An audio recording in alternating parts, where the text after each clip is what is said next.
Bonjour et bienvenue sur Allo fait dodo, le podcast SOS des parents, qui vous aide à vous sentir épanoui, reposé et surtout serein dans votre rôle de parent. Parce que nous sommes convaincus que la famille est un tout, où chaque membre a sa place et où le mal-être de l'un impacte le bonheur commun, nous vous proposons ici une approche à 360 degrés de la famille. Nous vous parlons de votre quotidien sous tous ses angles. Vos enfants, vous en tant que parents, mais aussi et surtout la qualité de la relation sont au cœur des sujets de chaque épisode. Toutes les semaines, je reçois des experts, des consultants, des consultantes, des professionnels de la petite enfance qui, à l'image de Caroline Ferriol, fondatrice de l'univers Fait Dodo, ont tous en commun d'être passionnés et profondément bienveillants dans leur approche et leurs conseils. Nous parcourons ensemble les sujets qui vous intéressent, vous intriguent et vous troublent parfois. Car oui, en tant que parent, de nouvelles questions émergent chaque jour et les bonnes réponses font toute la différence. Très bonne écoute à toutes et à tous.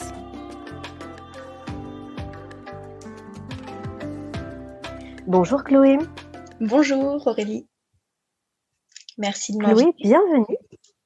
Merci. Bienvenue à toi sur ce nouvel épisode de Allo fait dodo. Chloé, je suis vraiment ravie qu'on puisse échanger aujourd'hui parce que tu vas nous parler d'un sujet qui me paraît essentiel et qui va résonner en beaucoup de mamans et de futures mamans surtout, qui est l'allaitement. Alors, plus exactement, comment bien démarrer son allaitement ? Parce que c'est vrai que quand on a préparé cet échange, on s'est dit que l'allaitement, c'était un sujet qui était très, très vaste. Et on a choisi aujourd'hui de se focaliser sur le démarrage de l'allaitement, sur cette mise en place de l'allaitement à la naissance. Et rien que déjà ça, tu as énormément de choses à nous partager. Alors, exactement. Alors, avant de rentrer dans le vif du sujet, je te propose de te présenter, Chloé, en quelques mots, de nous dire qui tu es, ton parcours. Tu as plusieurs casquettes, tu fais plein de choses. Et puis, j'aimerais bien aussi que tu nous définisses ce terme de conseillère en allaitement. Toi, tu es conseillère en allaitement, c'est à ce titre que tu nous parles aujourd'hui. Et je crois qu'il y a aussi certaines nuances à apporter par rapport à ça, mais tu vas nous expliquer tout ça. C'est ça. Nous t'écoutons. Donc, je m'appelle Chloé, j'ai 37 ans et je suis maman de 4 enfants donc, qui ont 9 ans, 7 ans, 4 ans et 17 mois. Je suis orthophoniste depuis 2007, mais également accompagnante à la naissance. On dit aussi doula, certains connaissent mieux ce terme, depuis un peu plus de 2 ans. Et c'est dans le cadre de cette seconde activité que j'ai décidé de me former à l'allaitement pour pouvoir soutenir au mieux les mamans et les couples qui m'en font la demande. En 2019, j'ai rencontré Stéphanie Claire, qui est sage-femme et consultante en lactation IBCLC. Elle proposait une formation, elle propose toujours d'ailleurs une formation qui s'intitule Allaitement maternel, accompagnement et prise en charge de la mère et de l'enfant, conformément aux recommandations nationales et internationales, au sein de l'Université de médecine de Dijon. Et j'ai donc suivi cette formation qui m'a permis de vraiment approfondir les quelques connaissances que j'avais déjà pu acquérir via ma formation initiale de doula chez Mère et Monde et de par mon expérience personnelle puisque j'ai allaité mes 2 derniers enfants assez longtemps. Donc c'est un peu ce parcours-là qui m'a permis d'en venir à l'accompagnement de parents par rapport à l'allaitement. Au niveau de la différence entre les appellations consultante en lactation, conseillère en allaitement, je précise pour que ça soit vraiment clair pour tout le monde, donc que personnellement, je n'ai pas le titre de consultante en lactation IBCLC. IBCLC, en fait, c'est un sigle qui signifie consultant en lactation certifié par le Conseil international. Donc, en fait, c'est une formation qui est très spécifique en allaitement, qui valide en fait un diplôme international et ça permet d'accompagner les parents dans un projet d'allaitement. Les profils des personnes qui ont cette certification sont assez variés puisque ça peut être des sages-femmes, des médecins, des infirmières, des puéricultrices. Et en fait, le titre IBCLC, c'est vraiment une référence puisque la personne la consultante qui a ce diplôme-là doit pouvoir justifier comme prérequis d'avoir 1000 heures de pratique clinique autour de l'allaitement dans les 5 ans qui précèdent l'examen et après d'avoir suivi au moins 90 heures de formation spécialisée. Et il y a une obligation aussi de revalider cette certification tous les 5 ans grâce à la formation continue et tous les 10 ans en repassant l'examen. Donc, du coup, c'est vrai que c'est une formation qui est vraiment extrêmement complète Et après, au niveau des droits et des devoirs des IBCLC, c'est en fonction de leur qualification première. Par exemple, une sage-femme IBCLC aura le droit de prescrire des médicaments à la maman ou au bébé si jamais il y a besoin, ce qui ne sera pas le cas, par exemple, d'une puéricultrice qui serait IBCLC également. Donc voilà, je ne sais pas si c'est d'accord. Donc en fait, clair. c'est pas simplement le terme de consultante en lactation qui fait que la personne peut prescrire, c'est aussi finalement son background, ce qu'elle a fait avant, en tout cas Exactement. son parcours, plus cette formation supplémentaire de consultante en lactation qui fait que la personne peut prescrire. Voilà, en D'accord. fait, voilà, c'est ça. Hein. Si c'est une médecin ou une sage-femme IBCLC, il y aura prescription possible puisque la sage-femme et le médecin sont en droit de prescrire. Alors que si c'est une infirmière, une puéricultrice, là, ça sera pas possible de prescrire puisque la puéricultrice, dans son cadre professionnel, n'a pas le droit de prescrire. C'est un peu ça l'idée. Voilà. Et du D'accord. coup, Et la en certification. complément, alors, il y a Oui, pardon. oui, non, je voulais simplement dire en complément, il y a cette fameuse formation que toi tu as suivie de conseillère en allaitement qui vient apporter aussi des éléments aux parents, mais qui n'est pas, donc ce n'est pas issu de la même formation, ce n'est pas le même Il y a diplôme, beaucoup moins d'heures en fait. Moi, mais voilà, c'est ça. Moi, j'ai une formation d'environ 25 heures avec cette formation que j'ai faite. Et puis, j'avais aussi quelques heures avec mon école de doula et après mon expérience personnelle. Mais c'est vrai que ça, c'est pas aussi complet, aussi spécifique et on va pas aussi loin dans notamment tout ce qui est pathologie durant l'allaitement que les IBCLC. oui, c'est ce que j'avais cru comprendre quand on en avait parlé effectivement en préparant cet échange, Chloé. C'est que du coup, vous avez une formation qui est très complète pour justement bien aider à démarrer l'allaitement, à accompagner les mamans, à répondre aux questions, à rassurer aussi.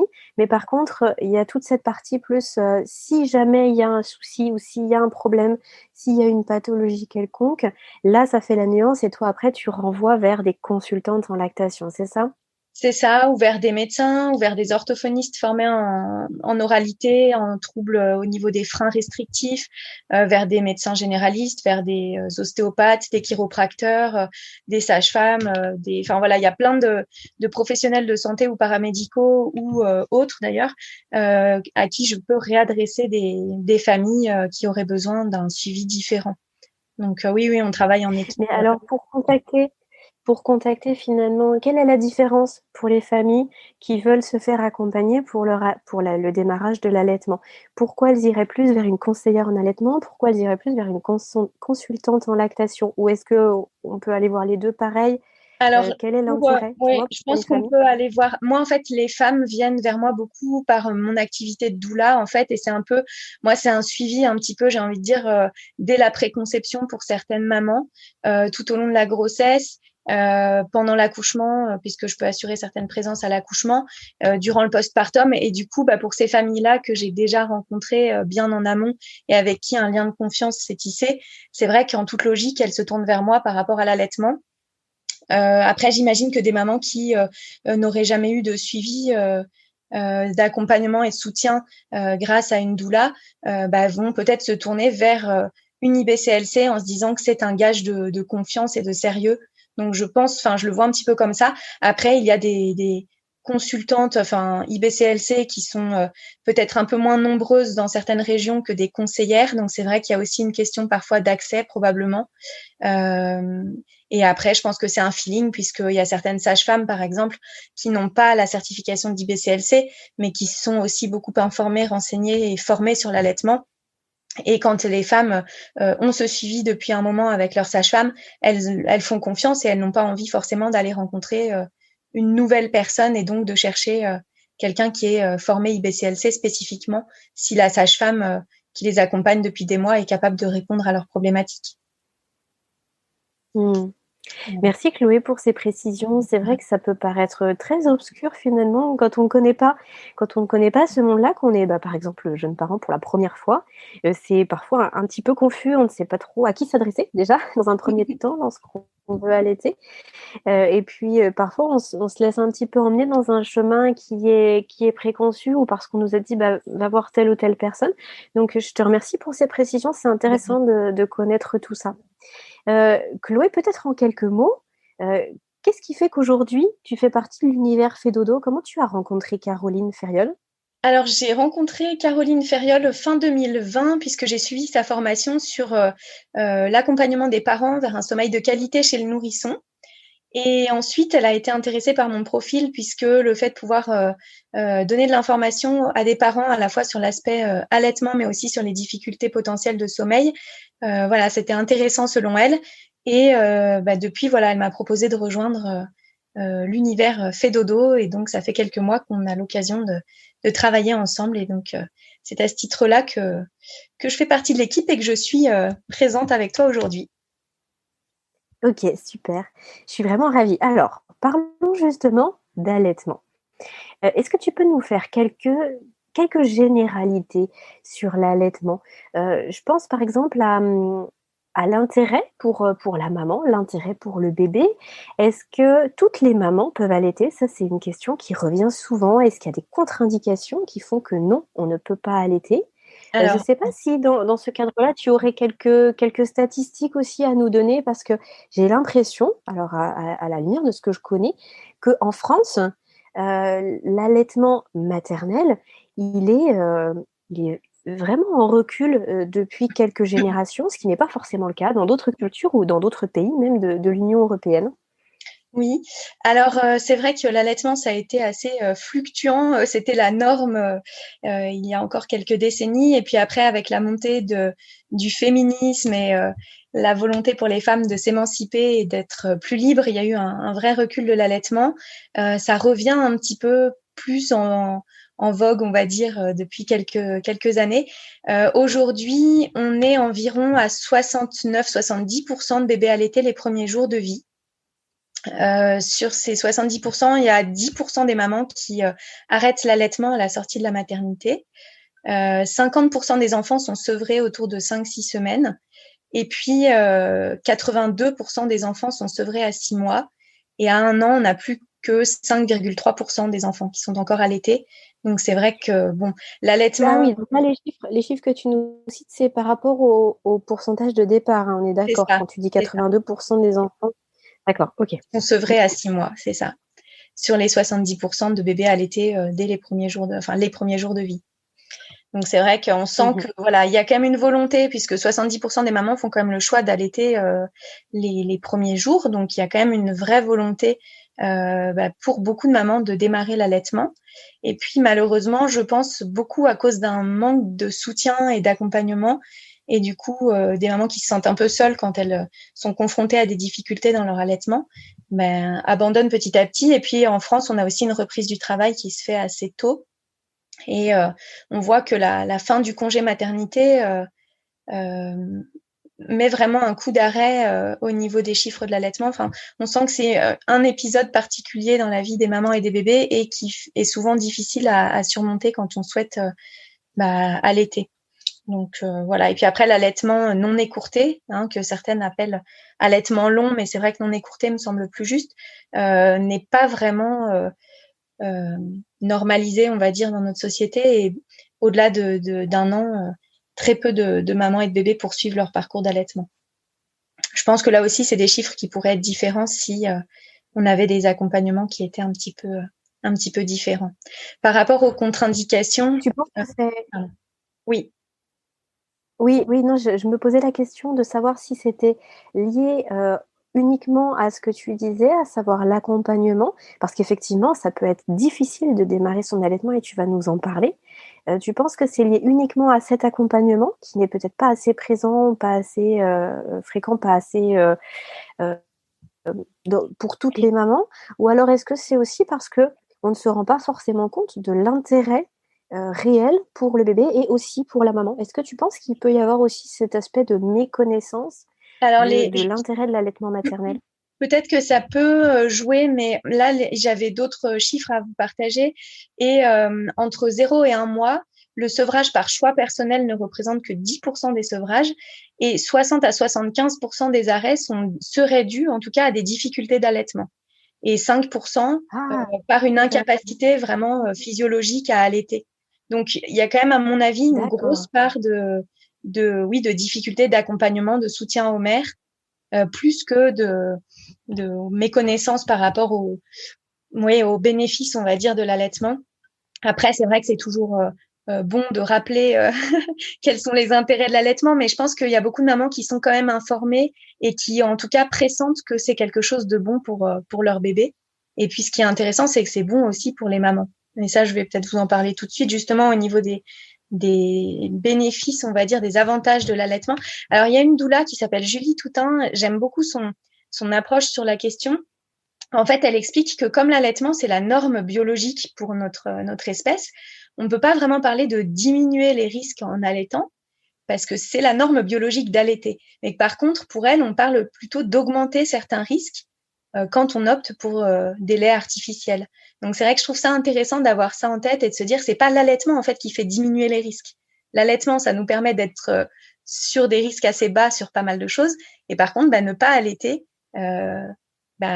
donne un sur-risque sur certains points de santé, on va dire, pour la maman et pour le bébé. Je ne sais pas si je suis claire. J'adore ce changement de paradigmatisme. Très, au contraire, je trouve ça super de le signaler et de le dire ainsi. Ouais, tout à fait.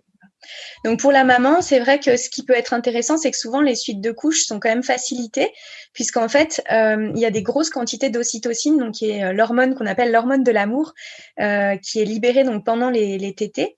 Ça génère des contractions de l'utérus et donc ça permet à l'utérus de retrouver un peu plus rapidement sa taille et donc de réduire les saignements postpartum, donc de réduire également les risques de carence en fer dans les mois qui suivent.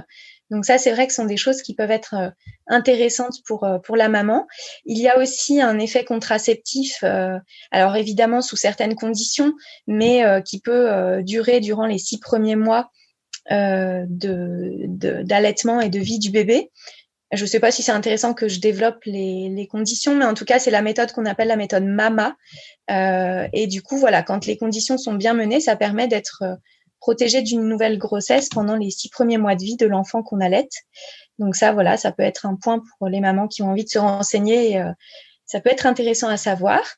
Il y a évidemment un intérêt au niveau psychologique, parce que souvent les mamans qui allaitent et qui ont un allaitement qui se passe bien ont la sensation d'être optimales dans leur fonction de maman, et donc ça réduit le risque de dépression du postpartum, ou en tout cas de baby blues, etc. sur les jours qui suivent ou les semaines qui suivent. On s'est rendu compte aussi des effets intéressants sur la prévention de certains cancers, notamment au niveau des seins et des ovaires. Donc ça, plus l'allaitement est long, plus le risque va être réduit. Donc ça, c'est intéressant de le savoir également. Et puis après, il y a des intérêts de façon plus pratico-pratique au niveau économique, au niveau écologique, puisque évidemment, il n'y a pas de production de déchets, pas besoin d'emballage, de transport, etc. Moins d'utilisation d'eau. Donc pour les parents qui ont une volonté de s'inscrire dans une démarche écologique, c'est vrai que l'allaitement fait sens. Et puis au niveau du bébé, il y a un effet intéressant sur les infections bactériennes et virales, sur tout ce qui est infections gastro-intestinales, les affections respiratoires, les otites sur la période 0-2 ans, sur tout ce qui est dermatite atopique, eczéma, asthme, etc. Les risques de diabète aussi, de maladies cœliaques, de risques cardiovasculaires. Voilà. Et puis au niveau plus, alors ça c'est aussi un peu mon côté orthophoniste, mais sur tout ce qui est développement de la sphère orofaciale, de la musculature, on va dire, de tout ce qui est articulation vraiment du visage. Ça c'est vraiment intéressant qu'il y ait un allaitement qui soit mis en place.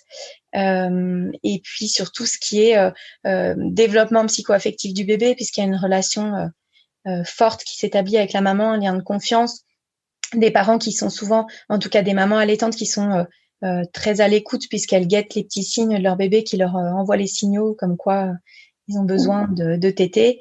Et puis, on s'est rendu compte aussi qu'il y avait moins de morts inattendues du nourrisson.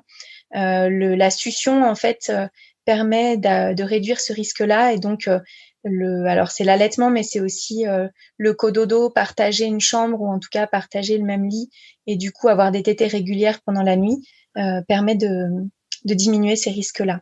Donc comme les mamans qui allaitent ont souvent font souvent le choix du cododo, c'est vrai qu'on met ça aussi en lien.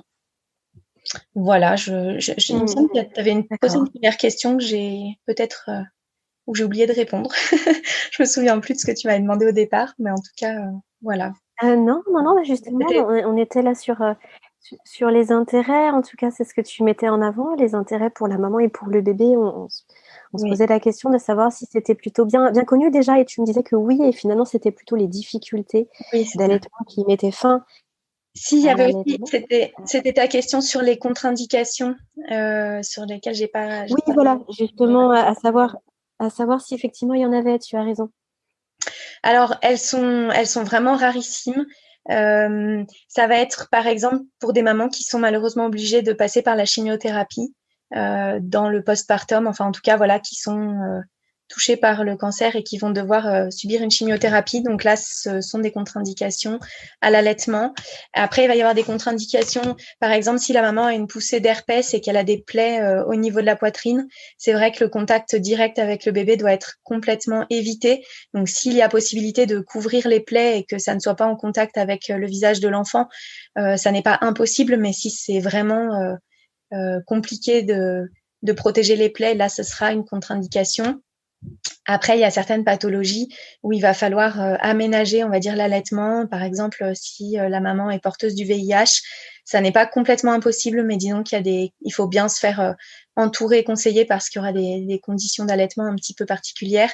Et puis, chez le bébé, il y a certaines pathologies, pareil, assez rarissimes, notamment la galactosémie congénitale, mais qui touchent je crois, un enfant sur 35 000 en Europe. Donc, c'est quand même des tableaux très particuliers. Mais sinon, d'une façon générale, il y a très peu de contre-indications. Après, c'est vrai qu'il faut souvent batailler un petit peu avec les médecins quand la maman est malade, mais même sur des pathologies un petit peu courantes ou qu'elle a besoin de faire des examens. Souvent, les médecins vont dire, bah non, vous mettez sous antibiotiques, il va falloir arrêter l'allaitement.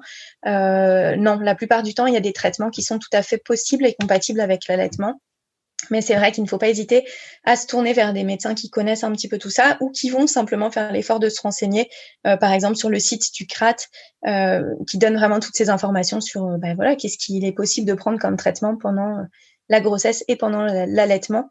Donc voilà, il faut parfois se faire un petit peu entendre en disant que l'allaitement nous tient à cœur et qu'on a envie de continuer à allaiter même si on est malade.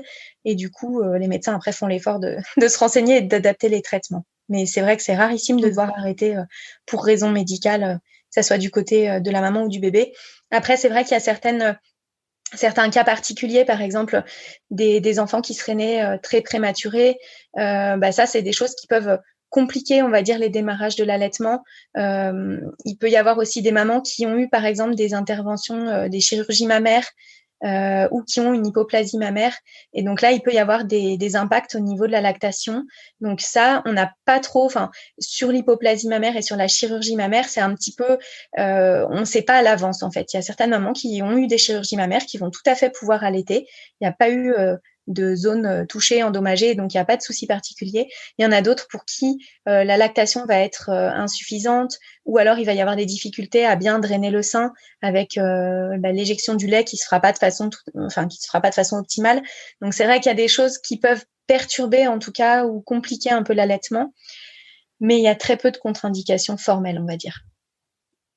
Et donc ça, voilà, s'il y a des mamans qui sont concernées par ces cas de figure que je viens d'évoquer, il ne faut pas hésiter à se faire accompagner même avant la naissance du bébé pour essayer de trouver toutes les solutions qui pourraient faciliter le démarrage et après poursuivre l'accompagnement, on va dire, sur toute la durée de l'allaitement pour voir. Il y a parfois des allaitements mixtes qui sont possibles, c'est-à-dire de donner en partie le lait de la maman et en partie, de compléter avec du lait artificiel pour permettre au bébé de se nourrir assez, mais d'avoir au moins une partie du lait de la maman avec les bénéfices qu'on a évoqués tout à l'heure. Chloé, tu viens d'évoquer le fait de s'informer et puis de se faire accompagner aussi en amont. J'aimerais bien qu'on rebondisse là-dessus. Et là, tu parlais justement pour les mamans qui pouvaient avoir eu une chirurgie au niveau de la poitrine. Mais j'aimerais bien qu'on puisse finalement parler de ça au sens général, parce que d'après ce que j'ai compris, l'allaitement, enfin en tout cas pour bien démarrer son allaitement, il faut pas se poser toutes les questions au moment où on nous pose bébé sur le ventre après l'accouchement. L'idée, pour que ça se passe le mieux possible, c'est d'y avoir réfléchi avant, de s'être posé la question avant, pour soi-même, mais aussi au sein de la famille, avec son partenaire ou avec son entourage, parce que toute cette partie de je vais m'informer, je vais trouver des personnes ressources, je vais voir comment je vais m'organiser aussi, ça c'est une des clés, une des premières clés pour bien démarrer son allaitement. Tu veux nous en parler en plus de détails? Oui, moi je trouve vraiment que tu as raison. Pour moi, c'est vraiment essentiel de pouvoir se préparer à l'allaitement. Parfois, il y a des mamans qui me disent mais allaiter c'est naturel, il n'y a pas forcément besoin de se préparer. C'est vrai que c'est naturel, mais ça n'est pas pour ça que c'est inné, ou en tout cas pour moi ça ne l'est plus, parce qu'avant c'était des gestes qui se transmettaient de femme à femme par modélisation, hein, c'est-à-dire qu'on les jeunes filles voyaient leur sœur, leur maman, leur tante qui allaitaient, et du coup c'était quelque chose de complètement normal, instinctif, et puis en effet on avait en tête les positions d'allaitement, on n'avait pas de maladresse quand on avait son bébé dans les bras pour la première fois. Et aujourd'hui, c'est des choses qui sont devenues assez invisibles. Il y a beaucoup de mamans de ma génération, par exemple, qui n'ont pas été allaitées et qui n'ont pas dans leur entourage forcément des personnes, des mamans, des femmes qui allaitent. Et donc, en fait, il y a beaucoup de mamans qui n'ont jamais vu simplement comment on positionne le bébé au sein, à quel rythme on allaite, qui n'ont pas vraiment d'informations et d'intuition sur l'allaitement, parce qu'on a un peu perdu tout ça, on s'est un petit peu coupé de ces savoirs qui étaient ancrés en nous sur les dernières générations. Donc c'est vrai qu'aujourd'hui, allaiter, c'est devenu un choix qu'on fait ou qu'on ne fait pas. Et moi, en fait, mon cheval de bataille, c'est que l'allaitement, ça soit un choix, mais un choix éclairé. C'est-à-dire qu'il y a beaucoup de mamans, et j'en parle en étant d'autant plus à l'aise que personnellement, je n'ai pas allaité mes 2 premiers enfants. Et à l'époque, j'ai eu l'impression que c'était vraiment mon choix. Et en fait, avec le recul, je me rends compte que c'était pas un vrai choix, parce que clairement, j'ai manqué d'informations, j'ai manqué d'accompagnement. Et donc, j'ai fait un choix un petit peu par défaut, parce que je ne me sentais pas de démarrer un allaitement.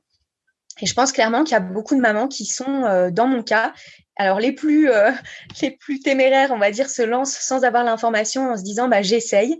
Et puis si ça fonctionne correctement, sans trop de difficultés, je poursuis. Si c'est difficile, je m'arrêterai. Et il y a des mamans, je pense, qui, comme moi, font le choix de se dire non, moi je démarre pas, je ne m'en sens pas capable, je vais me retrouver à gérer toute seule, et puis mon partenaire ne fera pas grand-chose et je vais avoir une charge supplémentaire de fatigue, etc.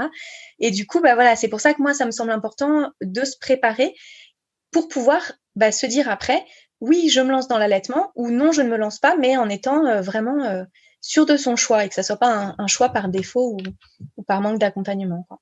Je te rejoins tout à fait, Chloé, hein, je te rejoins tout à fait. Dans tous les cas, on est de la même génération, toutes les deux. Donc, j'ai eu un parcours qui est finalement assez similaire au tien pour mon premier petit garçon, où effectivement, je m'étais dit, je verrais bien. En fait, j'avais l'impression que c'était pas vraiment fait pour moi, sans savoir tout à fait pourquoi. Et je m'étais dit, je verrais bien si ça fonctionne ou pas, parce que on m'avait, dans tout mon parcours finalement de préparation à la naissance, on m'avait dit, parfois ça fonctionne, parfois ça fonctionne pas, un petit peu comme quelque chose d'aléatoire, un petit peu, Oui. soit pas de chance, soit de la chance. Et puis je m'étais dit, je verrais bien sur le moment. Et sauf qu'en fait, quand mon fils est né, c'est devenu, je sais pas comment je trouve pas le mot. C'est devenu une évidence. Voilà, c'est devenu une évidence pour moi de l'allaiter. Mais sauf qu'en fait, je n'avais pas du tout fait ce travail en amont, et je me suis retrouvée prise au dépourvu de par ce que je ressentais, peut-être les hormones, ou peut-être, je sais pas. En tout cas, il s'était passé un déclic en moi qui me disait, voilà, tu vas l'allaiter. Et sauf que je n'avais aucune clé, et bien sûr, ça a été très difficile. Donc c'est pour ça que c'est très intéressant ce que tu dis, et je pense qu'il y a énormément de femmes qui sont concernées par ce parcours, et puis par par ce côté un petit peu obscur, et puis par ce côté qu'est-ce que je fais? Est-ce que vraiment c'est pour moi? Tu le dis très justement, on ne voit pas forcément de personnes autour de nous allaiter ses enfants, et ça peut passer complètement inaperçu. C'est pour ça que pour moi, voilà, pendant la grossesse, il ne faut pas hésiter à d'abord se renseigner, alors que ça soit à travers des livres, à travers maintenant il y a pas mal de groupes Facebook qui sont pro-allaitement, ou en tout cas qui essayent de donner de l'information sur l'allaitement. Ça peut être auprès de sages-femmes, ça peut être auprès de doulas. Ce qui est important, à mon avis, de savoir, c'est que voilà, si on va en fait à l'encontre de la physiologie de l'allaitement et à l'encontre des signaux que le corps nous envoie, on peut en fait d'emblée mettre à mal son allaitement. Et du coup, ça, c'est vrai que c'est dommage. Donc, avoir au moins la théorie, se dire dans les grandes lignes, comment ça fonctionne, comment on positionne son bébé au sein, pourquoi on va agir comme ça, à quel moment on va donner le sein, est-ce qu'on donne un sein, deux seins, enfin ça c'est des choses qui peuvent être intéressantes de savoir avant, même si après quand le bébé sera là, il y aura des choses à réajuster, mais au moins on part pas avec rien du tout comme information. Ne pas hésiter également à se rapprocher d'associations de soutien à l'allaitement ou de professionnels formés qui sauront après vous épauler durant tout votre parcours d'allaitement. Parce que c'est vrai que quand on n'a pas de numéro sous la main et puis qu'on se trouve avec une difficulté, une douleur, etc., et qu'on doit chercher en catastrophe quelqu'un de formé, quelqu'un de disponible, etc., ça peut déjà décourager et on peut se dire tant pis, j'ai essayé, là ça fait 4 jours, j'ai des crevasses, j'ai très mal, je laisse tomber, je suis allée au bout de ce que je pouvais. Si on a sous la main un ou deux numéros de téléphone de consultantes en lactation, de sages-femmes formées, et on va pouvoir réagir rapidement et du coup se faire épauler et peut-être poursuivre son parcours d'allaitement un petit peu plus longtemps. Ce qu'il est important de faire aussi, à mon avis, c'est de bien, si on est en couple, bien briefer le partenaire parce que c'est un projet qui se porte à deux beaucoup plus facilement que tout seul. C'est vrai que c'est la maman allaitante qui va nourrir le bébé exclusivement, mais ça ne veut pas dire que le partenaire, du coup, ne fait rien. Il va pouvoir être un vrai soutien dans tout ce qui est un confort de la maman allaitante. C'est vrai que parfois on a un petit peu mal aux épaules ou qu'on a besoin de boire ou de grignoter pendant qu'on allaite. Si on est obligé à chaque fois de se déplacer, d'interrompre pour aller chercher un verre d'eau, etc., c'est pas très agréable. Donc que le partenaire soit vraiment aux petits soins pour la maman qui allaite, c'est important. Et puis que le partenaire se rende compte que c'est pas parce qu'il ne va pas avoir ce rôle de nourrir le bébé qui va être dépossédé de tous ses rôles. Au contraire, il va pouvoir donner le bain, peut-être masser son bébé, l'endormir en le berçant dans ses bras, aller se balader. Enfin, il y a plein de choses possibles à faire pour être présent et alors materner, paterner ce bébé sans passer forcément par je donne un biberon. Donc ça, c'est vraiment des choses qui sont pour moi un vrai projet de couple quand on est deux et c'est pas la maman qui se retrouve à tout gérer avec le bébé à allaiter qui reste au sein pas mal d'heures au début par jour, et puis le partenaire qui n'est pas du tout soutenant. Là, c'est vrai que ça, c'est typiquement quelque chose qui peut mettre à mal l'allaitement et puis faire dire après aux mamans, ah non, mais l'allaitement, c'est épuisant. C'est épuisant si on est toute seule à porter ça et qu'on n'a aucun soutien à côté. Ça, c'est une certitude. Donc, voilà. Et on peut parler aussi de l'entourage un petit peu plus large. C'est parce qu'effectivement, le partenaire, oui, le partenaire, bien sûr que c'est essentiel, c'est lui qui partage notre vie et puis qui est dans ce cocon. Mais l'entourage au sens large, je pense que tu voulais aussi nous en dire quelques mots, parce que là, je pense que justement, les mamans, enfin les parents, les oncles, les tantes ou les frères, les sœurs qui sont dans l'entourage peuvent aussi apporter un grand soutien. Moi, je me souviens, par exemple, ne serait-ce que pour aller faire les courses, c'était quand j'étais toute seule avec mon bébé et qu'il fallait que je calcule entre deux allaitements au début, quand ça se mettait en place et que c'était pas très bien réglé, c'était juste un enfer de se dire quand est-ce que je vais aller chercher mon panier de courses. Rien que ça, je trouve que si le partenaire, par exemple, travaille à l'extérieur, ça peut être essentiel d'avoir de l'entourage qui nous ramène des courses, qui vient nous cuisiner un petit truc, qui vient peut-être nous soulager aussi physiquement. Ouais, non, exactement, tu as raison, un petit peu de ménage. Et puis, tu as raison, c'est vrai qu'au niveau des épaules, au niveau de la position, on est souvent assise, allongée. Enfin, il y a plein de choses. Je ne sais pas si tu veux en dire. Oui, ça pour moi, ça concerne les mamans allaitantes, mais en fait, ça concerne même au sens plus large toutes les mamans qui viennent d'enfanter. C'est vrai que le postpartum, c'est une période qui est très, très négligée encore dans nos sociétés, même si depuis un an et demi, 2 ans, j'ai l'impression qu'on en parle quand même un petit peu plus et que la parole se libère et que les femmes osent un peu demander de l'aide. Mais c'est vrai que le postpartum, les 40 premiers jours après la naissance d'un bébé, de toute façon, on devrait, en tant que maman, jeune maman, rester allongée le plus souvent possible ou assise quand on a passé la première semaine et que vraiment le village entre guillemets autour de nous fasse tout ce qu'il y a à faire pour que nous on puisse se concentrer pleinement sur notre bébé avec le partenaire de façon optimale et puis du coup être vraiment se découvrir avec ce bébé et démarrer l'allaitement si on a fait ce choix-là, mais en tout cas être coucouné et ne pas avoir à s'occuper de tout ce qui fait la fatigue du quotidien, c'est-à-dire en effet prévoir les repas, faire un brin de ménage, aller faire les courses, aller chercher quelques petites choses à la pharmacie, etc. Donc ça, à mon sens, c'est vraiment essentiel de bien préparer son postpartum et de faire carrément un petit tableau, pourquoi pas, avec voilà, tel jour, telle personne peut venir faire ça. C'est important aussi si on a des aînés, peut-être de s'entourer de personnes qui vont pouvoir peut-être aller leur proposer une sortie ou venir les occuper à la maison, mais pour que ils soient pas livrés à eux-mêmes avec à venir solliciter la maman qui est fatiguée. Enfin voilà, donc ça c'est des choses qui évidemment quand on allait sont très importantes, mais même quand on n'allait pas sont essentielles aussi à mes yeux, quoi. Quand on est maman allaitante, c'est bien aussi, je trouve, d'avoir quelques amis ou en tout cas des personnes proches qui allaitent ou qui ont allaité et qui vont quand même pouvoir voilà, vous remotiver si jamais vous avez un petit coup de blues ou une difficulté passagère. Et puis après, ce qui est important aussi, c'est de croire en soi. Ça paraît bête, mais en fait, se rendre compte que notre corps est capable d'offrir le meilleur à notre bébé et que la nature est bien faite et qu'on a une poitrine qui est faite pour allaiter et faire grandir son bébé. Mais je trouve que c'est quand même à encourager aussi de pouvoir se dire je suis capable et c'est pas parce que je n'ai jamais allaité ou ça n'est pas parce que je n'ai pas été allaitée ou que je n'ai personne qui allaite autour de moi que je vais être en difficulté. Il y a des allaitements qui se passent très bien du début à la fin. Il y a des mamans qui elles vont rencontrer quelques difficultés mais vont réussir à passer au-dessus. Et donc il y a des parcours d'allaitement qui sont de très beaux parcours d'allaitement et qui sont sans souci particulier. Donc voilà, se dire que on est capable et que c'est quelque chose qui est une belle expérience à partager, à mon avis, avec son bébé. Ce qui est important aussi, peut-être le dernier point, pour moi, c'est de façon plus générale se préparer en fait à l'accouchement.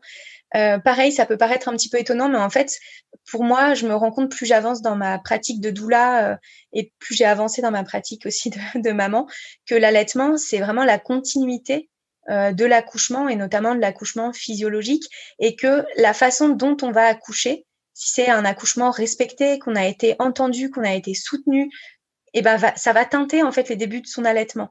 Et du coup, d'avoir cet état d'esprit positif et puis ces connaissances de base sur voilà, je me sens bien préparée à accoucher, je me sens bien préparée à allaiter, ça peut influencer positivement les débuts de l'allaitement. D'ailleurs, je te propose, Chloé, qu'on en reparle, alors peut-être un petit peu plus tard, mais qu'on reparle justement de comment bien démarrer son allaitement quand il n'y a pas eu un accouchement facile, quand il n'y a pas eu forcément un accouchement physiologique, quand il y a eu, par exemple, césarienne, quand on a été séparé de son enfant à la naissance. Ça peut être quelques points spécifiques qu'on peut aborder peut-être un petit peu plus tard dans notre échange, si ça te va, parce qu'à mon avis, ce que tu dis là, justement, c'est très parlant. C'est-à-dire que la façon d'accoucher va teinter la façon dont va se passer l'allaitement. Et malheureusement, ça ne se passe pas toujours comme on le souhaite.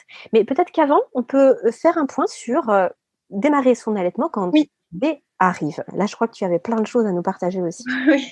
Alors, déjà, ce qui me semble intéressant, l'OMS et l'UNICEF avaient fait une déclaration conjointe qui a été révisée, il me semble, en 2009 et qui mettait en avant 10 conditions pour faciliter, on va dire, l'accès à l'allaitement maternel. Alors, je vais pas vous redonner les 10 conditions, mais il y en a quelques-unes qui sont quand même vraiment importantes et notamment, quand le bébé arrive, placer le bébé en peau à peau avec la maman immédiatement à la naissance ou en tout cas le plus rapidement possible et pendant au moins 1 heure ou 2. Ça, c'est essentiel parce qu'en fait, dans la période des 2 premières heures, on va dire, de vie du bébé, il y a une phase qu'on appelle d'éveil actif où en fait le bébé va être plutôt calme et va vraiment avoir pour envie, motivation de venir à la rencontre de sa maman. Et du coup, là, le défi, c'est vraiment de rendre possible la rencontre, de la faciliter et d'observer en fait son bébé et de se rendre compte que son bébé, il vient à peine de naître, mais il a déjà des tas de compétences. Et si on lui laisse les conditions optimales pour qu'il puisse les exprimer, on peut constater qu'il y a des bébés qui vont avoir des mouvements actifs, se mettre à pousser, si on les met en bas du ventre de la maman, à pousser sur leurs jambes et à avoir un mouvement de reptation pour grimper en fait au sein. C'est vrai que ça, on le voit pas très très souvent parce qu'en fait, on laisse pas le temps à nos bébés de grimper au sein tout seul. Souvent, les sages-femmes, les personnes qui accompagnent les naissances vont venir prendre le bébé et le poser sur la poitrine de la maman. Et du coup, on se rend pas compte que notre bébé, il est déjà capable de se mouvoir et de chercher le sein parce il est programmé pour ça, on va dire. Et du coup, on le voit pas très souvent, mais si on lui laisse le temps à ce bébé, il est capable. Et puis, il va vraiment avoir un réflexe qu'on appelle de fouissement, où il va chercher le sein. Donc, avoir des mouvements où il va bouger la tête de gauche à droite, il va lécher le corps de la maman, il va essayer de trouver le mamelon pour pouvoir venir se mettre au sein. En moyenne, ça met 50 minutes et ça peut aller parfois jusqu'à 1 heure et demie selon les bébés. Ils font parfois des petites pauses, ils s'arrêtent et puis ils se reposent et puis ils repartent. Donc c'est vrai que c'est rare aujourd'hui qu'on ait l'occasion de laisser 50 minutes au bébé pour monter au sein. Et donc c'est des choses qu'on voit plus trop. Mais ce qui peut être intéressant simplement, ça va être de venir poser le bébé au lieu de le coller tout de suite sur le sein, de le poser entre les seins de la maman. Et de laisser à son bébé le temps, alors pas de grimper du bas du ventre jusqu'à la poitrine, mais en tout cas de venir entre les deux seins, fouisser et puis chercher à attraper tout seul le mamelon. Pour le bébé, pour sa confiance en lui, mais même pour la maman, c'est quelque chose d'assez magique parce que le bébé, c'est sa première victoire, quoi. À partir du moment où il arrive à venir accrocher le sein, pour lui, c'est une vraie victoire parce qu'il va pouvoir se nourrir et donc il va pouvoir vivre. Donc ça, c'est quelque chose qui est marquant dans la vie d'un nouveau-né. Et puis pour la maman et le papa ou le partenaire, c'est aussi quelque chose d'assez incroyable parce qu'on se dit waouh, mon bébé, il est compétent en fait. Il a réussi à venir tout seul se connecter au sein, quoi. Donc c'est vrai que c'est des moments qui sont assez magiques si on a l'occasion de les vivre. Ah complètement, je trouve ça magnifique en fait, je n'avais pas conscience de ça. Je trouve ça super, rien que là quand tu en parles, je sais pas, je trouve ça émouvant en fait, c'est vraiment beau, c'est touchant. Et je fais une petite parenthèse, mais s'il y a des mamans qui vraiment ne souhaitent pas allaiter, n'ont pas envie d'allaiter, on peut aussi laisser le bébé escalader jusqu'au sein de la maman. Alors éventuellement en cachant la poitrine si vraiment la maman ne veut pas du tout allaiter. Mais c'est aussi quelque chose qui est facilitateur au niveau hormonal, etc. De permettre à ce bébé de montrer qu'il a des compétences et qu'il est capable de se dépasser pour monter jusqu'à la poitrine de sa maman, quoi. Il est possible de donner juste une tétée, une tétée de bienvenue, hein, qu'on appelle comme ça. C'est la tétée qu'on donne en salle de naissance. Ça permet au bébé d'avoir un petit peu de colostrum, c'est-à-dire ce qui est sécrété par les seins avant que ça soit du lait à proprement parler. Et voilà, il y a des mamans qui n'ont pas envie d'allaiter, mais qui vont se dire au moins j'aurais fait cette première rencontre et puis j'aurais donné le colostrum à mon bébé qui est plein de bénéfices, hein, aussi bien sur le plan hormonal et sur le plan de l'attachement que sur le plan, on va dire, antibactérien, etc. Donc, ça peut être aussi une option pour des mamans qui ne souhaiteraient pas allaiter plusieurs semaines, mais qui ont envie quand même de donner une première tétée à leur bébé. Une question qui me vient là à l'esprit quand tu évoques tout ça, Oui. c'est par rapport au fait que le bébé, d'après ce que j'ai cru comprendre, très souvent le bébé il est posé sur la maman et puis donc pour ce premier pot à pot et puis rapidement il va être enlevé pour être soit lavé, soit être habillé parce que la différence de température par rapport au ventre bien sûr est nettement inférieure et que c'est important pour lui qu'il soit réchauffé. Mais du coup, j'ai l'impression que c'est contradictoire par rapport à ce que tu viens de nous expliquer. Je ne sais pas si tu peux nous expliquer en quelques mots. Oui, alors en fait, ce qui va être, en effet, c'est essentiel que le bébé n'ait pas froid, mais en fait, la sage-femme, quand elle va accueillir le bébé, va le sécher très rapidement et le ventre de la maman, c'est important en effet que, pareil, il soit pas trempé pour que le bébé ne prenne pas froid, mais en fait, le contact peau à peau va permettre au bébé de se réchauffer. Puisqu'en fait, il y a un transfert de température entre le corps de la maman qui est chaud et le corps du bébé. Et donc, en fait, ce qu'on peut faire, c'est simplement couvrir le bébé au niveau de son dos, hein, s'il est ventre à ventre avec la maman, et mettre une couverture par-dessus le bébé. Mais par contre, ne pas l'habiller tout de suite, ne pas l'emmitoufler et qu'il perde ce contact du peau à peau. Donc, l'idéal, là, c'est vraiment de lui mettre un petit bonnet pour qu'il ne se refroidisse pas par la tête.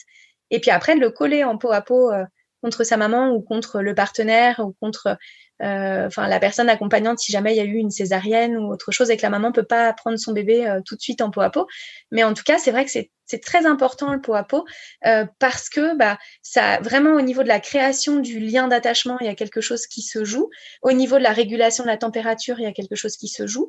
Et puis au niveau du démarrage de l'allaitement. Et pour le bébé, en fait, c'est très rassurant. Enfin, il faut savoir que le bébé, quand il naît, c'est un bouleversement absolu de tous ses repères et c'est un stress assez énorme puisque lui, il vient d'un milieu qui est rond, qui est chaud, qui est mobile, qui est liquide, où il entend les sons de sa maman, les voix, etc., d'une façon un petit peu étouffée. Et du coup, là, il se retrouve dans un univers où tous ses repères sont bouleversés. Et la seule chose qui lui permet en fait de se raccrocher à ce qu'il connaissait de sa vie intra-utérine, c'est le corps de sa maman. Parce qu'en fait, le colostrum qui sort de la poitrine, ça a à peu près le même goût que le liquide amniotique que le bébé déglutissait depuis des mois dans le ventre de sa maman. L'odeur de sa maman, c'est celle qu'il connaît déjà. Les bruits du cœur de sa maman quand il a l'oreille collée à la poitrine de la maman, c'est les bruits du cœur qu'il entendait déjà in utero. Et en fait, c'est vraiment très, très rassurant pour le bébé de se retrouver en peau à peau. Et ça lui permet en plus je te parlais des compétences du bébé, ça lui permet en fait de montrer vraiment ce dont il est capable. Parce que c'est sûr que si le bébé, tu l'habilles, qu'il est engoncé avec ses 4 épaisseurs, son petit bonnet et qu'il est à plat dos dans son petit berceau, il risque pas de pouvoir grimper où que ce soit et de pouvoir montrer qu'il est capable en fait de venir trouver le sein et de venir se mettre à téter.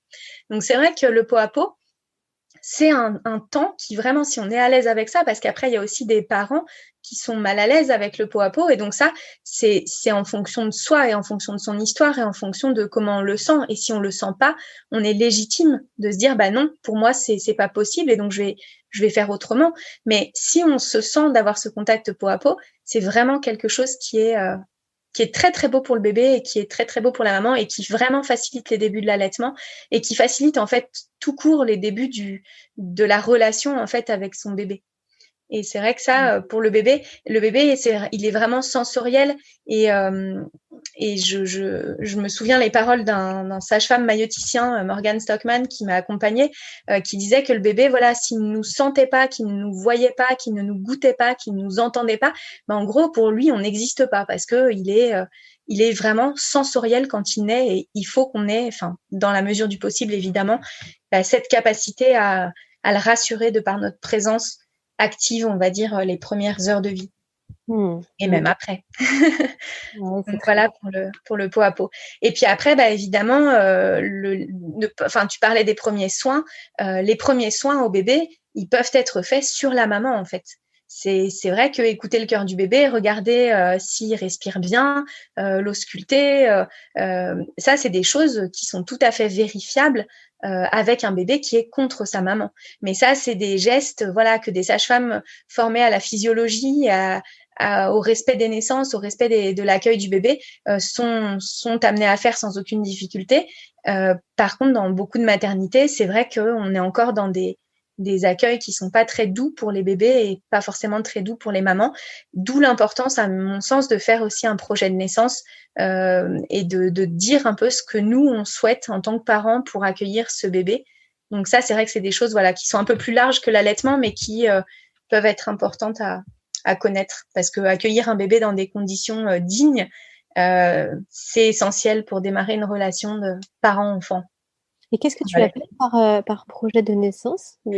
Alors, oui, le projet de naissance, c'est un document et qu'on va donner au personnel lorsque on est sur le point d'accoucher, c'est ça? Oui, alors en fait, c'est un document qu'on peut rédiger de plein de façons différentes. Il y en a qui vont plutôt faire quelque chose quelque chose d'écrit et plutôt long. Il y en a qui vont prendre plutôt des petits pictos avec peu de phrases. En gros, l'idée, c'est de réfléchir à quelle naissance on souhaiterait idéalement, qu'est-ce qui nous importe, qu'est-ce qu'on souhaiterait pour accueillir notre bébé.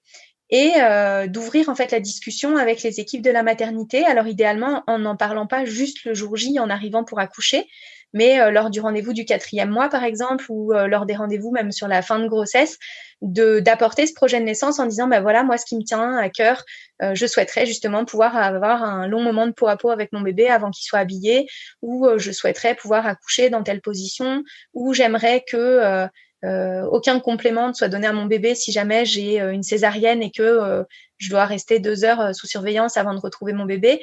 Et en fait, ça permet voilà d'ouvrir la discussion, de voir ce qui est possible en fonction des maternités, parce qu'il y a des maternités très axées physiologie, il y en a qui le sont moins, et du coup, ça permet de faire réfléchir aussi les équipes et de faire évoluer un petit peu les, les naissances et de se dire qu'on essaye de tendre vers des naissances de mieux en mieux respectées pour que l'accueil des bébés se fasse dans des conditions optimales et que les parents donnent naissance dans des belles conditions.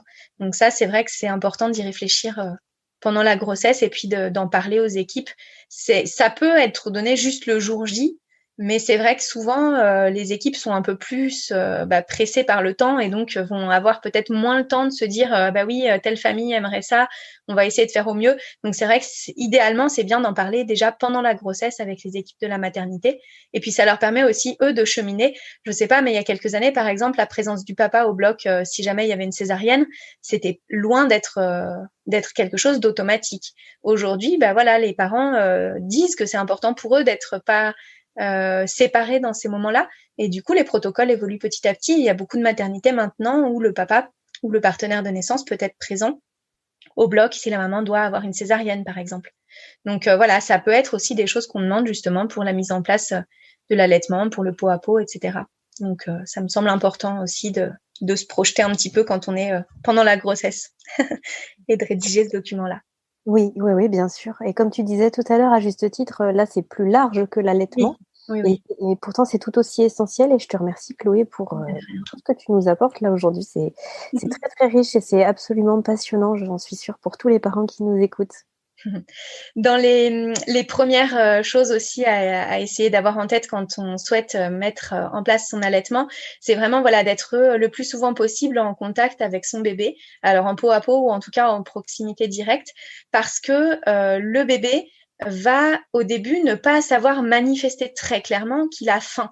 Et donc, il va falloir aller guetter en fait les signes d'éveil. Parce que sur la période, donc on a vu la période 0-2 heures où le bébé est plutôt actif, va chercher le sein, etc. Le bébé va pouvoir faire une première tétée dans ces 2 heures, mais c'est pas une obligation. Il y a certains bébés qui vont être juste dans la découverte, vont peut-être tétouiller un petit peu, mais plutôt être dans la découverte de ce nouveau monde et ils vont pas forcément téter. C'est pas quelque chose de grave ou de problématique. Le bébé, en fait, il naît avec des réserves puisqu'il était alimenté en continu par le placenta tout au long de sa grossesse et jusqu'à ce qu'il soit sorti du ventre de la maman. Donc le bébé, pendant une douzaine d'heures, il peut ne pas téter et c'est pas quelque chose qui pose souci. Alors sauf cas particulier où il y aurait eu du diabète gestationnel où le bébé pourrait être en hypoglycémie, etc. Mais dans des grossesses, on va dire sans particularité, le bébé n'est pas obligé de téter en salle de naissance et c'est pas quelque chose de grave. Il faut pas se dire oulala, il n'y a pas eu de tétée, ça commence mal. Non, c'est juste que le bébé, il avait peut-être autre chose à découvrir sur ces 2 heures-là.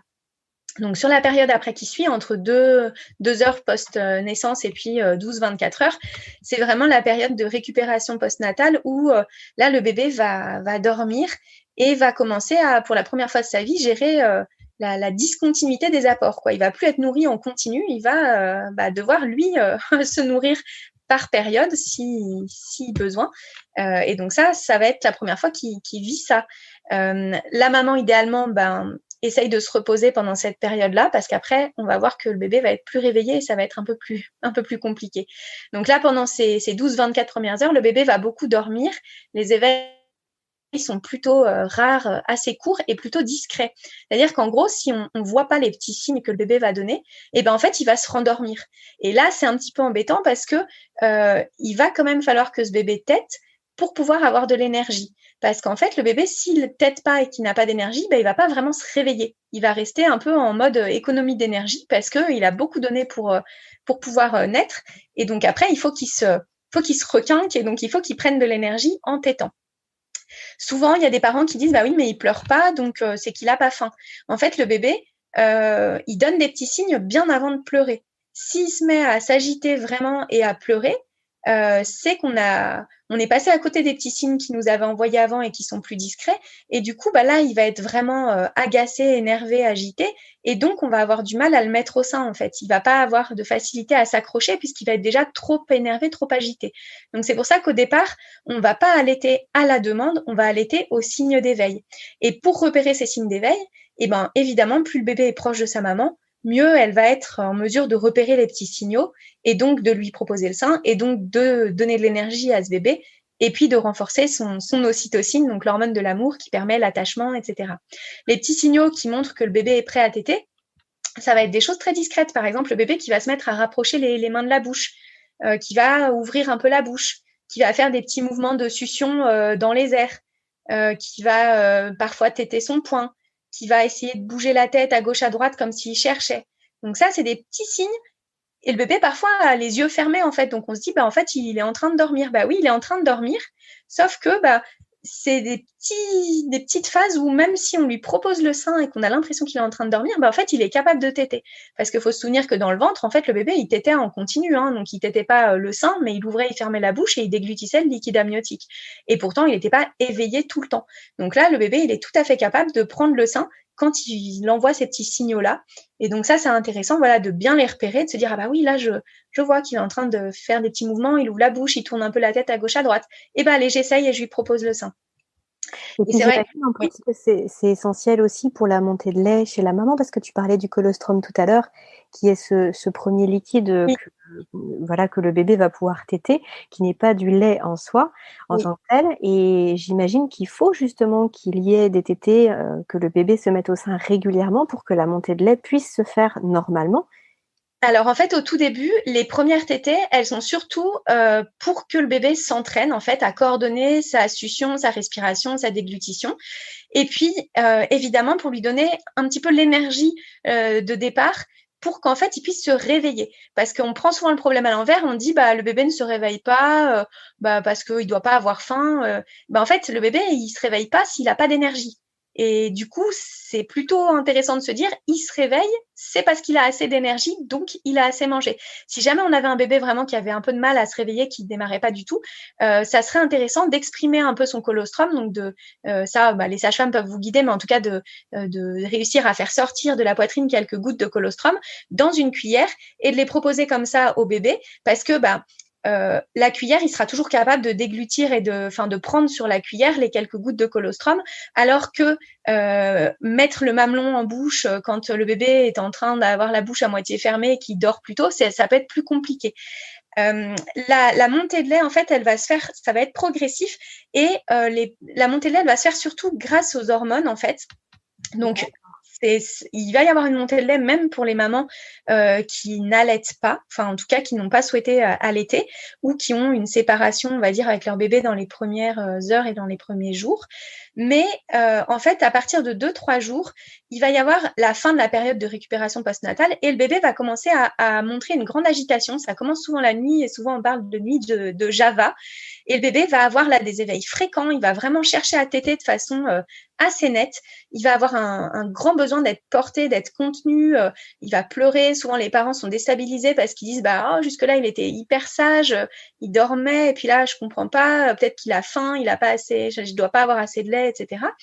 Et en fait, il faut essayer de voir les choses de façon positive en se disant que si le bébé arrive à se réveiller spontanément, qui cherche le sein de façon active et qui montre en fait une telle détermination à s'agiter, à téter, c'est qu'il a de l'énergie. Et s'il a de l'énergie, c'est que le colostrum qu'on a pu donner, eh ben, il a suffi à lui donner cette énergie-là. Et en fait, il faut se dire que le bébé, c'est son boulot de bébé de se réveiller au bout de 2 jours, 2-3 jours, pour justement là venir activer vraiment la montée de lait. En fait, il y a des phéromones maternels qui entrent en jeu à ce moment-là. La zone qui est autour du mamelon, de l'aréole de la maman, stimule justement les réflexes alimentaires du bébé. Et donc, en fait, le bébé, après sa période de récupération de 24-48 heures, il est informé au niveau de son cerveau archaïque que la montée de lait arrive et que lui doit participer. Et C'est donc fou. là, il va vraiment avoir un rôle de succion active et de tétée active. Alors oui, le bébé, il est frustré, hein, c'est sûr, parce que là, il a envie de déglutir des grosses gorgées de lait et que il y a un temps où ça s'adapte, le corps de la maman s'adapte et le bébé va devoir s'adapter. Donc oui, il y a quand même une petite frustration, etc. Mais c'est normal en fait. C'est la naissance de l'allaitement et une naissance en fait, c'est pas fait pour être confortable. Ça demande d'être soutenu, ça demande d'être d'avoir pu se reposer avant pour la maman, d'avoir quelqu'un qui va être gardien du sommeil et peut-être s'occuper du bébé pendant que la maman récupère quelques heures. Et en fait, ces tétées-là qui sont très fréquentes font qu'à un moment où l'allaitement dépend de ce qui va se passer, ça va démarrer au maximum. Tous les processus qui régissent un petit peu le corps de la femme, que ça soit le démarrage des règles, la mise en place d'une grossesse, etc. C'est des choses qui se font de façon automatique, mais il y a un moment donné où il y a quand même une action du bébé qui doit se mettre en place pour que l'allaitement démarre vraiment de façon optimale. Donc il y a le jeu des hormones, mais il y a aussi le rôle du bébé à un moment donné, et c'est souvent au bout de 2-3 jours que ça se met en route de façon active, j'ai envie de dire. Donc c'est une période déstabilisante, mais si on arrive à se dire en fait, c'est génial, mon bébé, il a de l'énergie. Donc, ça veut dire qu'on a super bien géré les 24 premières heures et que là, le bébé, en fait, il fait son boulot de bébé, il est en train de m'aider à lancer la lactation et qu'on n'est pas dans une sorte de catastrophisme en se disant, oulala, il a faim, il n'a pas de lait, il faut absolument que je donne un complément, etc. Et là, c'est déjà complètement différent dans la façon d'aborder les choses.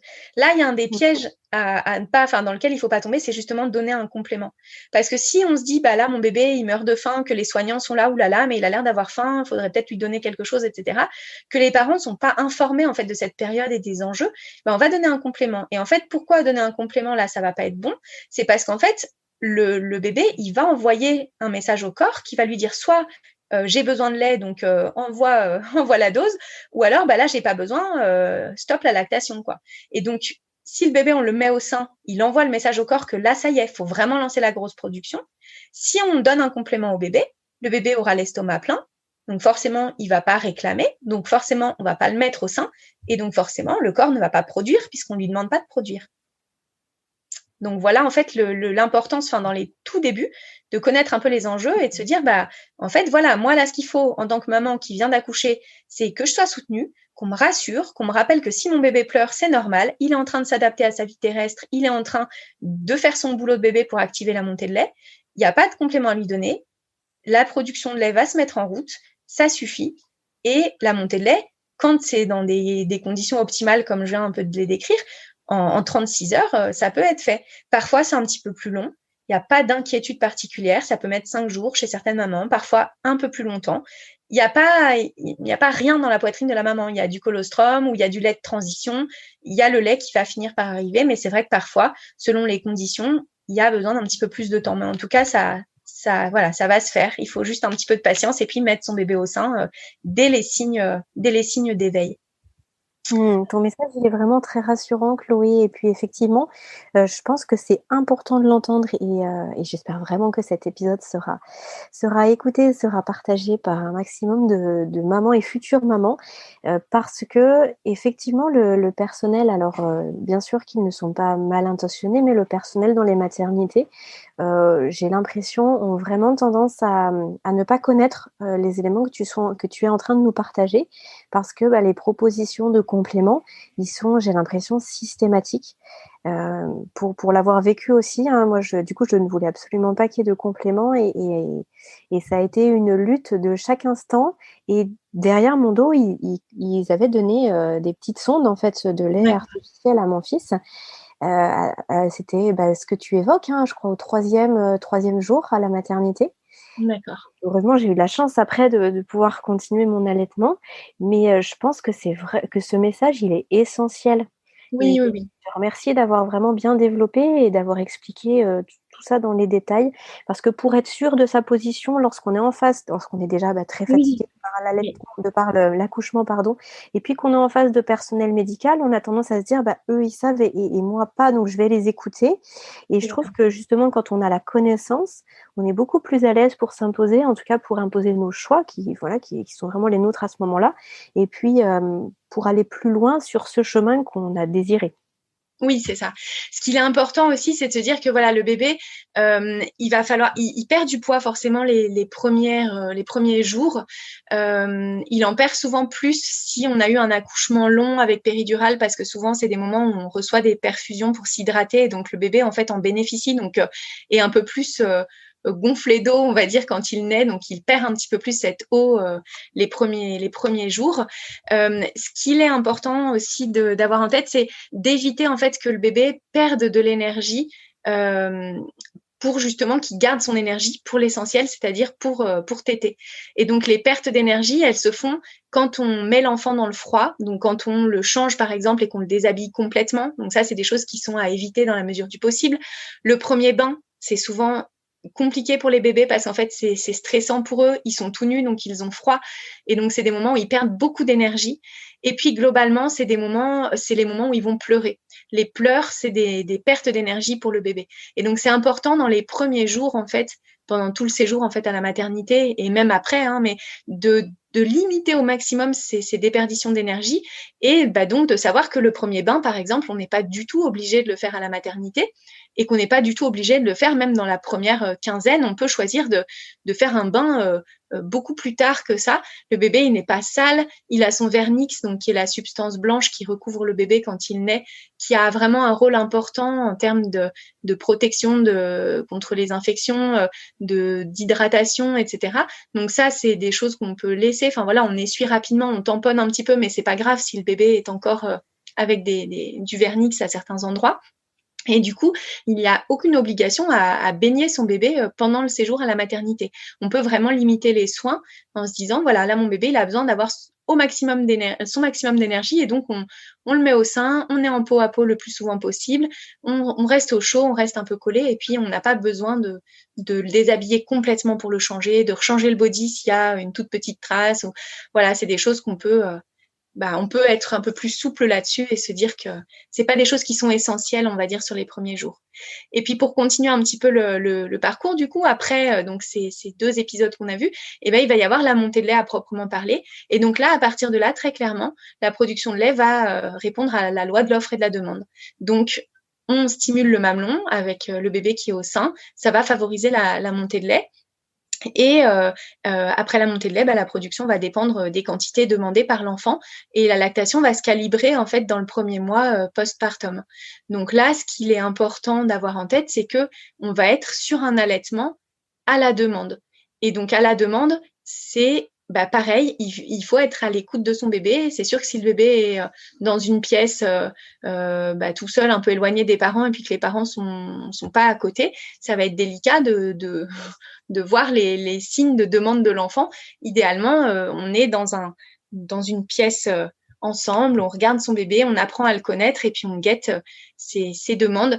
Et ces demandes, on n'attend pas qu'il soit en train de hurler, ou alors s'il est en train de hurler parce qu'on n'a pas pu lui donner le sein tout de suite, on va prendre le temps de le calmer, de l'apaiser, de le bercer, de le réconforter avant de le mettre au sein, parce que sinon la mise au sein va être assez compliquée. Donc en gros, les premiers jours, on fait un allaitement au signe d'éveil. Et puis quand l'enfant a eu le temps d'atterrir, de connaître un peu son environnement, il va être plus clair dans ses demandes. Et là, on est sur un allaitement à la demande. Alors les tétées, les premiers jours de vie, elles sont assez irrégulières, elles sont de faible quantité. Ça va être des petites tétées alors si on devait quantifier, 15 grammes. Enfin voilà, c'est vraiment des toutes petites quantités.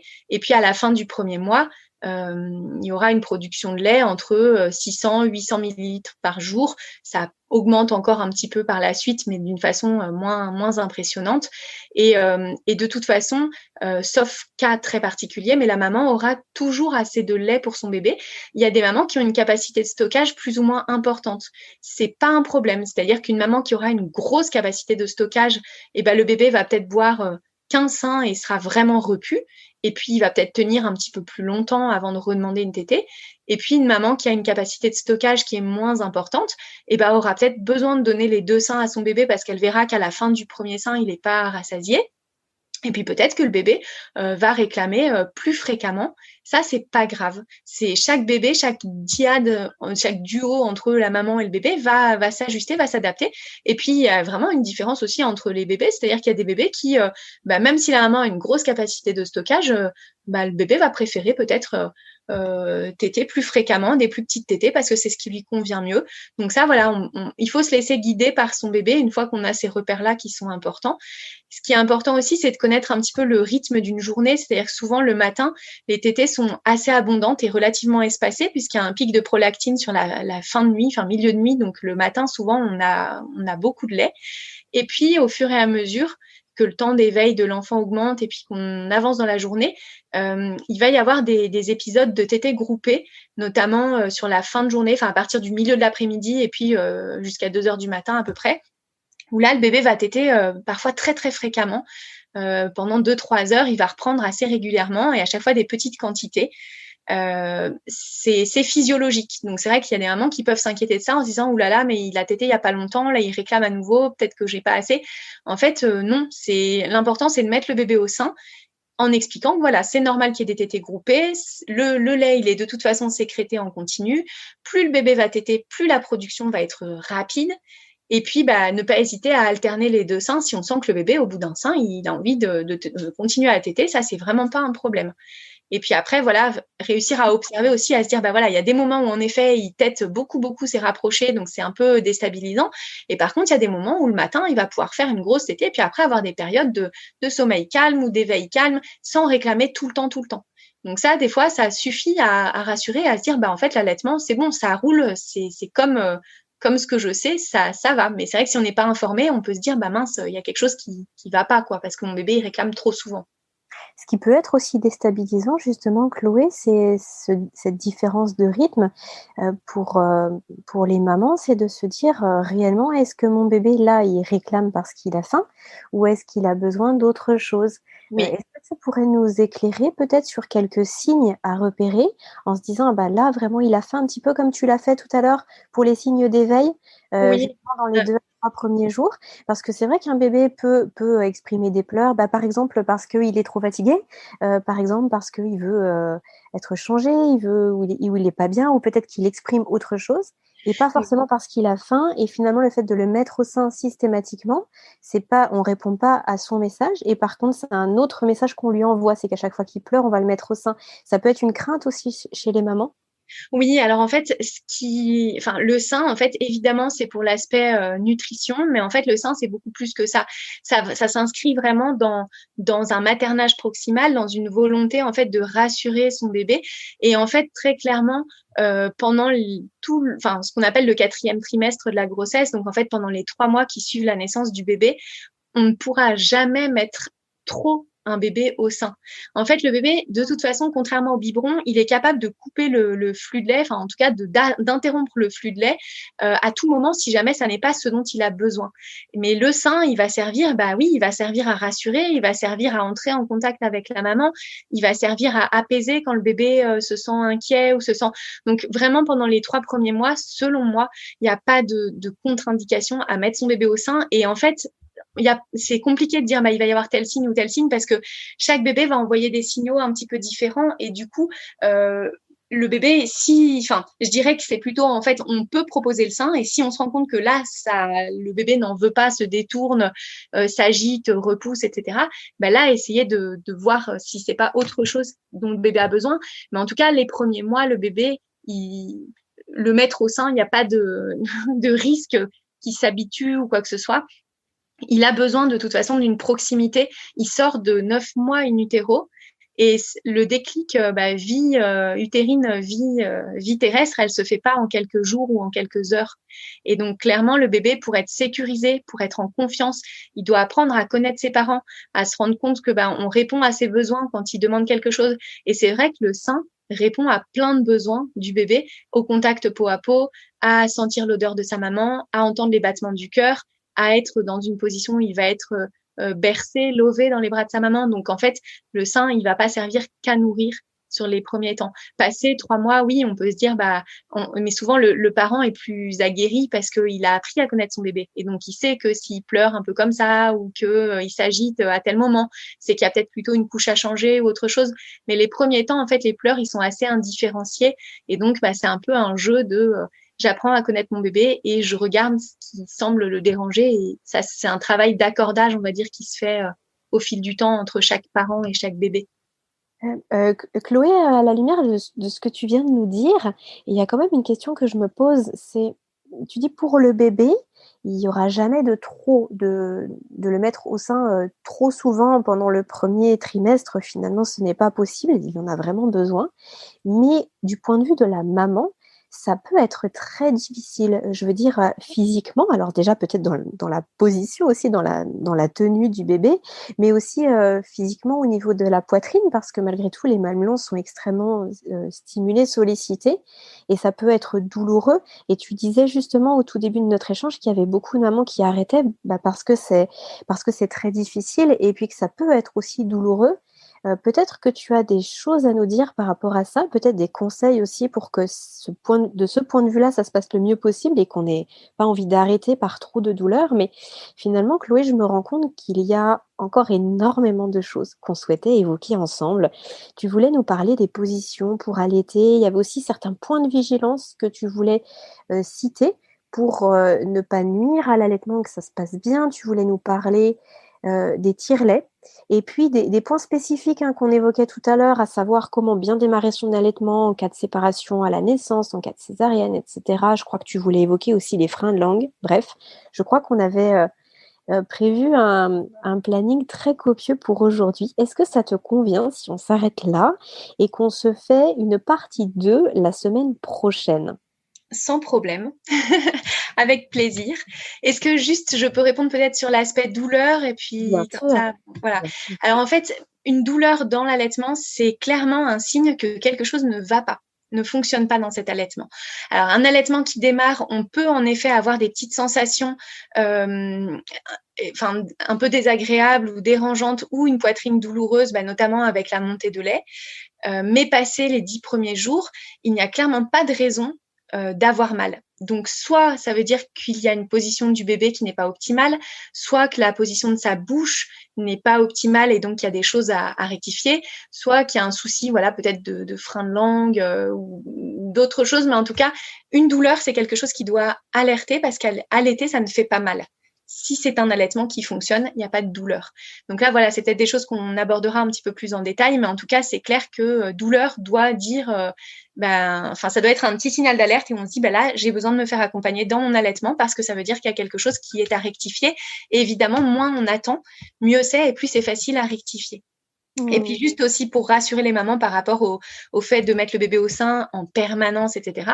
C'est pas une fatalité. Enfin, il y a des bébés en fait qu'on les mette au sein ou pas qui vont avoir besoin vraiment de ce maternage proximal et d'être beaucoup alors portés, d'être vraiment contre la maman ou contre le papa et d'avoir vraiment cet aspect collé pendant plusieurs semaines avant de se sentir plus à l'aise en étant posé. Mais ça, qu'il y a allaitement ou pas, ça dépend vraiment du bébé. Donc, c'est des choses voilà, qu'on peut rencontrer même quand on n'allaite pas et ça peut être déstabilisant. Et quand on allaite, en gros, voilà, on parle de 8, 10, 12 tétés en gros par 24 heures. C'est en général dans cet ordre-là d'idées. Mais c'est vrai qu'il y a des bébés qui vont réclamer plus souvent. Mais après, là, voilà, la maman doit faire aussi en fonction de ses propres limites et de ses propres ressentis. C'est sûr que aujourd'hui, une maman qui est bien soutenue dans son postnatal, qui va ne pas avoir à faire à manger, qui va être chouchoutée, qui va pouvoir être allongée autant qu'elle le souhaite avec son bébé à côté, et en fait, ça va pas être si dérangeant que ça d'avoir le bébé au sein et puis après le bébé qui dort un peu à côté de la maman et la maman qui se repose aussi ou qui lit un petit moment ou à qui on apporte à manger. C'est sûr que c'est pas la même chose que d'être une maman qui est peu soutenue, qui, passé la première semaine, doit à nouveau accompagner les aînés à l'école, n'a pas son compagnon parce que le papa a repris le travail, n'a aucun soutien dans son quotidien. Là, c'est sûr que forcément, on va pas pouvoir forcément mener un allaitement aussi sereinement et aussi agréablement que ce qu'on peut faire quand on est une maman bien soutenue.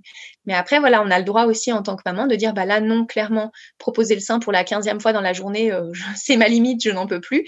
Et à ce moment-là, passer le relais ou porter le bébé, mais sans proposer le sein, ou bercer le bébé, ou aller faire une petite balade. Enfin voilà, il y a des alternatives. On n'est pas obligé de mettre son bébé au sein à chaque fois si on n'en peut plus, qu'on est fatigué, qu'on a besoin d'autre chose. Mais en tout cas, côté bébé, il y aura pas on propose trop parce que si jamais c'est pas ce qu'il veut, il saura manifester que c'est pas ça qu'il veut. Donc voilà, c'était plus en ce sens-là que je voulais rassurer C'est-à-dire qu'on ne peut pas nuire à son bébé en lui proposant le sein. C'est très clair. Voilà. Ok Chloé, merci pour cette dernière précision.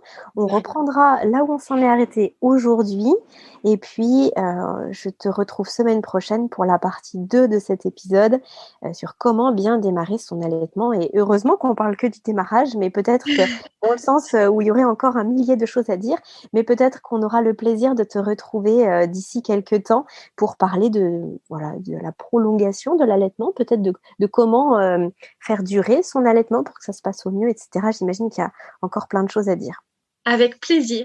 Avant de te quitter, où est-ce qu'on te retrouve? Comment on te contacte? Alors, sur le site de Fedodo, il y a une rubrique où vous pouvez trouver mes coordonnées pour me joindre.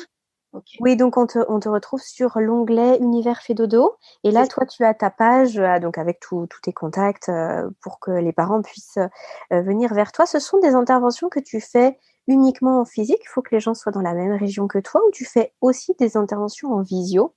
Je fais des interventions en visio, par téléphone parfois quand c'est simplement de la transmission d'informations et qu'il n'y a pas besoin de rectifier une position ou de se voir. Et puis sinon, en présentiel, évidemment, je me déplace dans la région lyonnaise.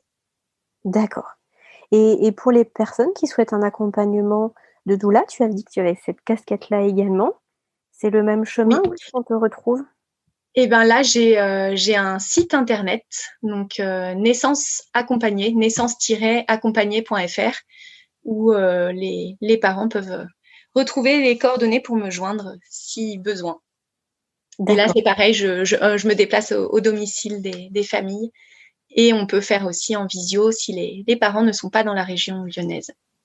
D'accord, je mettrai un maximum de liens en description, Chloé, pour que les gens puissent te trouver le plus facilement possible. Je te remercie pour le temps que nous avons passé ensemble. Je te dis à la semaine prochaine pour la suite de cet épisode. Merci à toi, Aurélie. Des questions sur le sommeil de votre enfant ou sur le vôtre en tant que parent? Des interrogations plus largement sur le domaine de la petite enfance?